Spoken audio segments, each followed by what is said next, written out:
Hola, com esteu? Anem a començar el segon repte.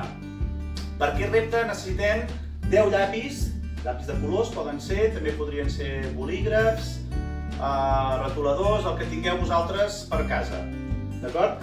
I és un repte on treballarem l'agilitat, sobretot, i també es treballa la coordinació. Amb la mà dominant hem de posar sobre el llapis, i amb un petit toc hem d'agafar el llapis al vol, d'acord? Llavors, un cop hagi fet això amb un llapis, faig el mateix amb dos, d'acord? Torno a fer la mateixa seqüència, ho poso sobre la mà i l'agafo al vol, els dos llapis. Anar fent amb 3 i així successivament. Hauríem d'anar fent fins a arribar als 10 llapis que tinc preparats per tal d'acabar complint el repte. D'acord? 3, 4, 5...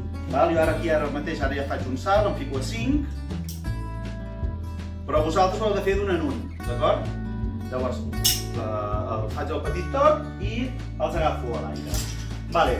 Directament, me'n vaig als 10, vosaltres ho anireu fent successivament i ja veureu que quan arribeu als 10, als 9, el que és més difícil de tot és potser col·locar-los. Ficar una bona col·locació dels llapis a sobre la mà, però un cop els tinc ben col·locats, doncs faig el mateix. És el petit toc i agafar-los. Molt bé, doncs això seria el repte ja aconseguit. Espero que ho aneu practicant i ens veiem al proper repte. Que vagi molt bé. Adéu!